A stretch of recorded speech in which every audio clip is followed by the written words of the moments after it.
Good morning. I'm Vimala, and today is December 30th. We still have our snow on the ground, had a little bit more here during the night, but other parts of Chicago might be experiencing snow right now, but we're not. So we'll probably have a day of going in and out from being cloudy to being sunny. Kind of the weather outside often becomes mirrored with us, right? We mirror that relationship with the sunshine, at least in the wintertime. I know I do. So the goal every day is just to rise above that. There's some snowy or rainy days where it's just wonderful to know you can be at home, get things done at home, and have some calm that you might not have and quiet that you might not have other times. Other days we want to be out and active because the weather permits it. So it's good to remember that the weather doesn't need to control our feelings and our emotions. We can work with that. So we are kind of riding on top of that. So the weather isn't the predominant thing to create the emotions we experience during the day. And with the long winters we have here, it certainly affects a lot of people. So it's good to, if you have some activities for a dreary day or a day where it's so snowy you don't want to get outside, have some activities that lift you up on those days. And that ties in a little bit with just the short reading I want to do. Remember, we're reading from Wisdom is Bliss by Robert Thurman. And it's his Wisdom is Bliss, 4 friendly fun facts that can change your life.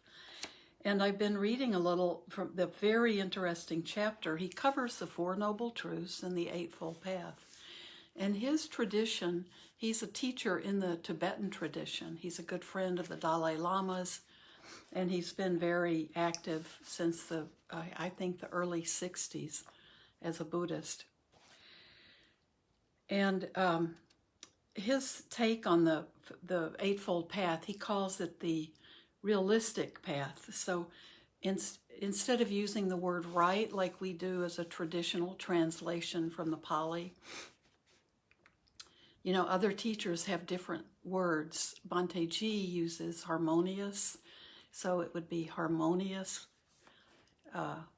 intentions, harmonious effort, harmonious insight and intention. So Robert Thurman uses realistic, which I think is good because we always work with our minds, and the Buddha's always wanting us to see things clearly, letting go of the perceptions that we have based on our conditioning, maybe even based on previous lifetimes. So letting go of the things that filter between the mind and how we see the world. And the clearer our mind becomes, the more purified it becomes, the more we see things as they truly are. So I like his use of the word realistic. And I've been reading a little bit from the chapter on realistic creative efforts, which we ordinarily just say right effort. But very good, at the beginning of this chapter, we read, not yesterday, but Tuesday, all the different definitions for the word vidya, which is the Pali word and the Sanskrit word for energy or effort. So what Robert Thurman says about that, I think this is useful for us to read again, and then I have a new section to read, a new section in this chapter, that energy, vidya, that energy, that effort, and that an effort has more of intention behind it, but it's energy. It is the opposite of despair, depression, lethargy, laziness, or hopelessness. So what there's one paragraph we've read before, but I love what he says about the translation of this word, because right effort is usually connected with the third section, the section where we talk about mindfulness and concentration, and effort goes in that section when we talk about it as a three, that the 8 are broken down into 3. There's wisdom and morality and ethics, and this section on meditation. So he's explaining why he uses what he talks about. That sometimes vidya is translated as effort. The reason I translate both terms with creativity is that all words for effort, and here's some of the words: vigor, courage, diligence, enterprise, enthusiasm, etc., can be used as drivers of negative actions as well as positive ones. You could also be a creative bad guy, a killer, a robber, but we usually esteem creativity as creating something good, something beautiful. So our efforts should be expressions of creativity. Creativity is also naturally associated with art and artfulness, making a better world by educating and improving the self as a help to others. All of these move us in a positive direction. This is the 6th branch of the Eightfold Path. So there's one section that we haven't read together here, some others too, but I like this section, Solving the Planetary Crisis with Creativity, with this realistic creative effort. Creativity is certainly most needed now to meet the challenge of the current world crisis, where a culture based on materialism, the mindless mechanism of material forces and substances, must adapt to the reality that the seemingly intangible forces of human minds are so powerful in the form of greed and hatred that they are disrupting all the mechanisms and material processes of nature.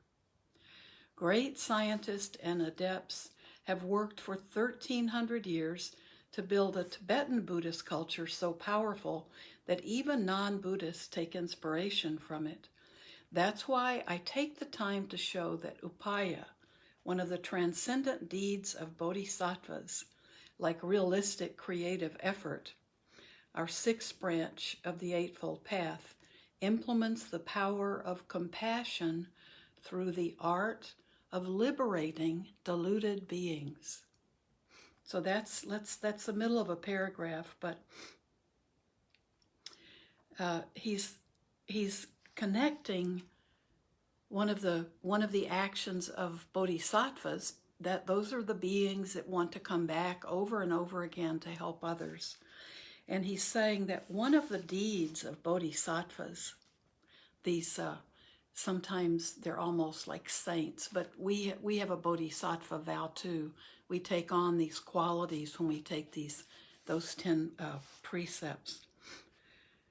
So he says that's why I take this time to show that upaya, one of the transcendent deeds of the bodhisattvas, like realistic creative effort, our 6th branch of the Eightfold Path, implements the power of compassion through the art of liberated, deluded beings. So it's using the power of compassion through the art, which includes that creative effort of liberating deluded beings. He considers that liberating others of deluded thinking or the wrong way of seeing the world that's not accurate or not true because of the mental defilements that we all carry around with us. He's talking about the art of this kind of effort, this creative effort is a big part of and also uses the power of compassion through the art of liberating deluded beings. A suffering being first must imagine being happy in order to be motivated to seek happiness. So that's a very valuable sentence to remember. A suffering being first must imagine being happy in order to be motivated to seek happiness. And it is art that lifts the suffering being by providing a sense of relief and then giving them hope that there could be happiness. So that's very important. I mean, many of us probably in this country, in the Western world, that it's easy for us perhaps to imagine happiness unless we're very depressed or feeling very lonely. We can imagine happiness. We've experienced it at some point in our life. Or we look forward to feeling it again if we're not. But the important thing is that we can imagine it. So a suffering being first must imagine being happy in order to be motivated to seek happiness. And it is art that lifts the suffering being by providing a sense of relief and then giving them hope that there could be happiness. So if you've ever seen anything, any art that lifts your spirits, or you've been out in nature and had a beautiful scene just appear in front of you as you're walking, and you really appreciate the beauty of it, or the beauty of all the elements of being in nature, or being in a beautiful museum, or just anything that lifts your heart, even if you've been very sad or very, even from depression, that sense of beauty is uplifting. It lifts the suffering being. It is art that lifts the suffering being by providing a sense of relief and then giving them hope that there could be happiness. So that it's that feeling of relief from that pain at the moment that gives them hope that there can be happiness. And it might just be one thing that does it. For example, and excuse when I mispronounce the Tibetan words, excuse me. For example, the Buddhist teacher Tsongkhapa, during the long retreat that led to his full enlightenment in 1398, went and refurbished the temple to the future Buddha Maitreya. That's the Buddha to come, the next Buddha to come. Later, he called a congress to renew the Vinaya, discipline rules for the monks, the guiding principles of their culture, the monastic culture, also formatting a foundational ethical core for lay people. On the 1409 Lunar New Year, he founded the Great Prayer Festival for all forms of Buddhism in order to make it culturally mainstream and central in Tibet. Finally, he built exquisite 3D gilt bronze mandalas in a specially built esoteric hall in his Ganden monastery to anchor the tantric bliss, freedom, indivisible reality at the heart of Tibetan culture. Since then, the Dalai Lamas have continued this tradition. His Holiness, our great 14th Dalai Lama, in exile and therefore present all over the world, attends to the art institutions, monasteries themselves having huge art faculties, if you will, which are the Tantra faculties. Tantra is super art, actually. I like his definitions. Once during a public conversation on art between the Dalai Lama, Richard Gere, and Alice Walker, I noticed that the Dalai Lama's interpreter translated English, the word art, into a Tibetan word meaning only paintings and sculptures, causing his Holiness to say he knew nothing about it so they should talk amongst themselves. So Robert Thurman speaks the Tibetan language, so he noticed that the translator translated the English word art into a Tibetan word that means only paintings and sculptures. And that's why the Dalai Lama said he knew nothing about that, so the others could talk between themselves. Later, when I caught up with His Holiness, I told him in Tibetan, "Your Holiness, please don't say that you don't know what art is.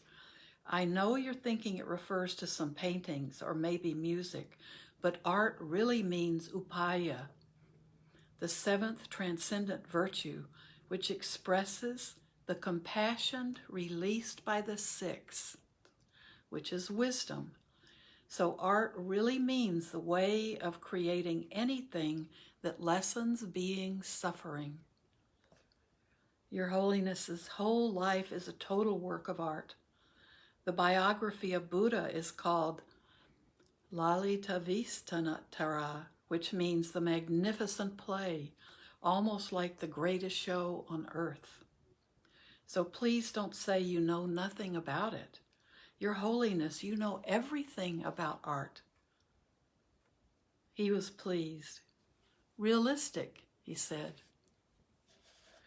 The reason the Dalai Lamas were especially focused on art in the sense of upaya, ways of summoning the imagination to inspire people to seek liberation, is that Tibet was the first culture that made Buddhism mainstream, no longer merely countercultural as it has been almost everywhere else.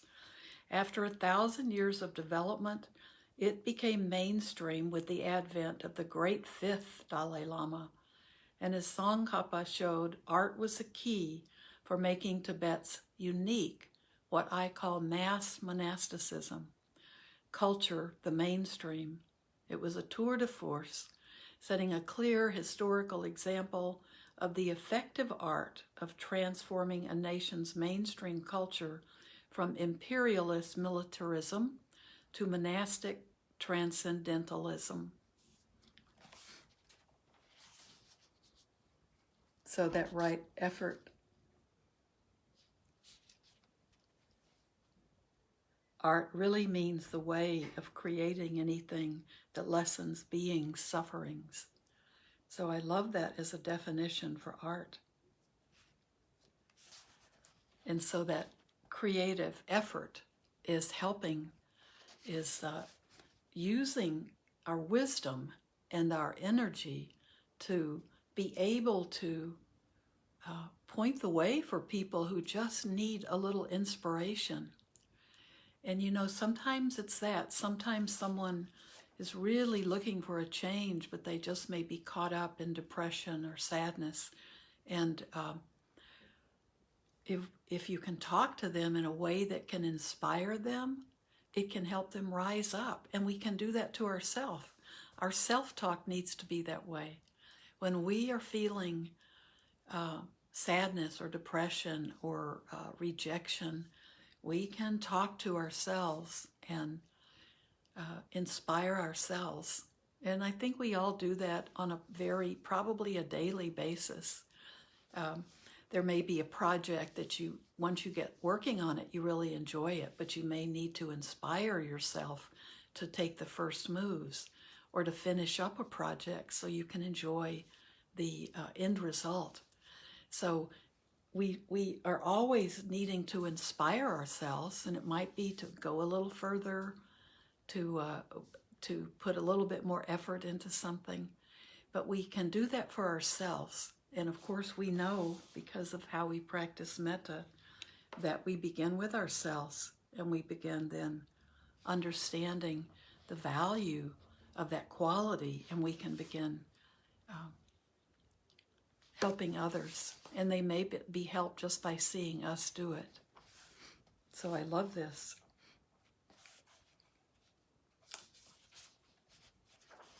And then he talks about it at a higher level, this creativity as art in the advanced esoteric level, which might be more than I want to get into right now. and how we can use that effort to, he talks about creativity emerges in Buddha land building.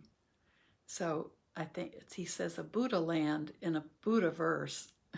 Buddha verse is thus designed to provide beings with a perfect evolutionary situation to maximize evolutionary achievement of their lives, with the human life form being the most sensitive and intelligent of life forms, capable of using such an environment in the most effective evolutionary way. Imagining the world to be like this puts people into a sense of empowerment. Yes, I can do it, I can evolve. I can understand emptiness and the relational self as a continuous work of art. I can make the creative effort to make everything more beautiful and build, purify, and transform the world into a Buddha world.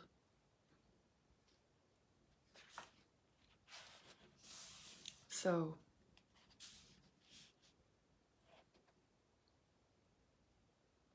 beautiful chapter. I'm not going to read it all because we'd need to be reading it as a book group to do that. So it might be a good idea. But I think this chapter on realistic creative energy is really valuable. And I think we can see everything we do, we can see the creativity that's possible in it, even if we haven't thought of it that way. So that's a good one to think about. And we're getting close to a new year, so it's a good time to spend some time thinking about realistic creative energy and how just seeing things, thinking about the effort you put into it is a creative, realistic energy, can be inspiring.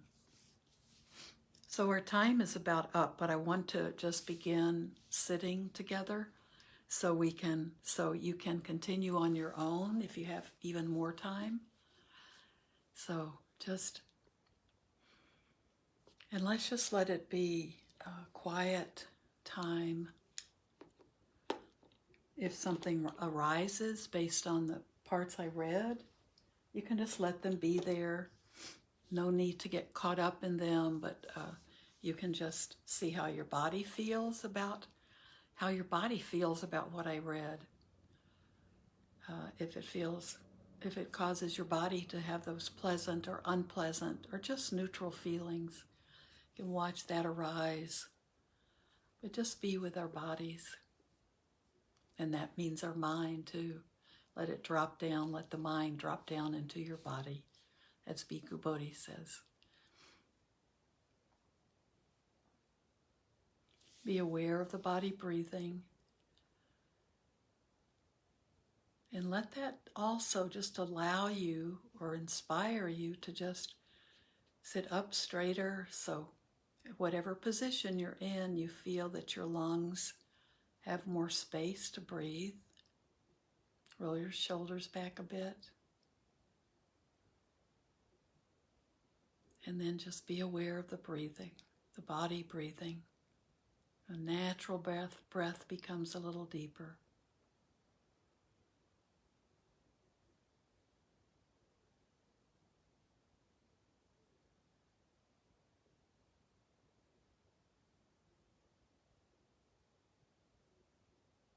Resist the urge to let your chin rise up as you sit. Bring it down so you can feel that your neck is straight, your head is balanced on top of your spine.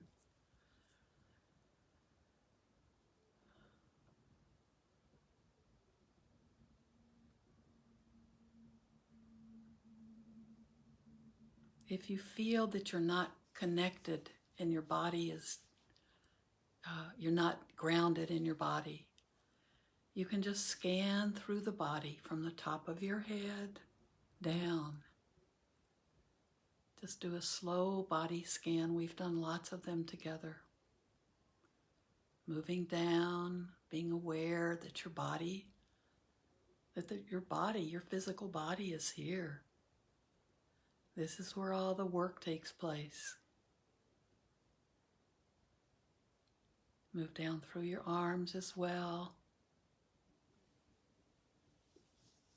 Both legs.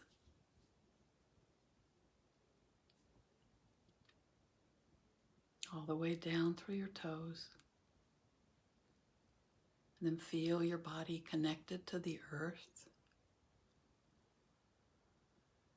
That can be through your literal connection to the earth. Your feet on the floor. You might be on your back or walking or sitting. Feel the part of you that's touching the ground or the earth or the seat of your cushion or your chair. We are also connected to the earth because of the elements within us.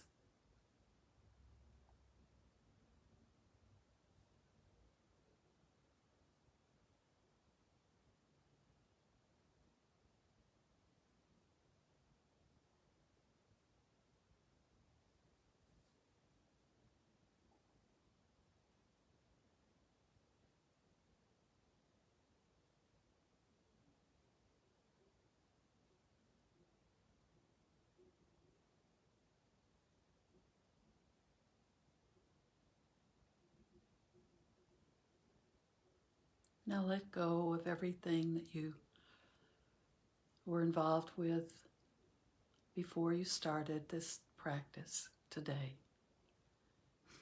Let go of everything that you have to do later and just be with each breath. Right now is a beautiful moment.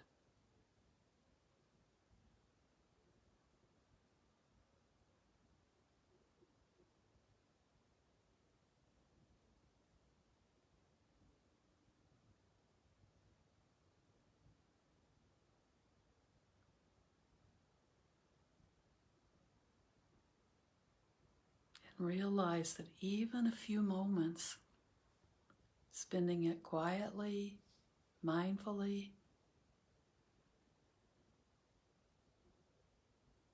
can be that creative effort that inspires you for the rest of the day.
So I hope you can keep sitting. Time for me to go. And may all of you be well and be content and be putting that creative, beautiful creative effort into your life to make it better for you, and you'll see that that will be inspirational to others. And you may be creating inspiration for others. So may everything we do and say and think be done not only for our own benefit, but also for the benefit of all beings everywhere.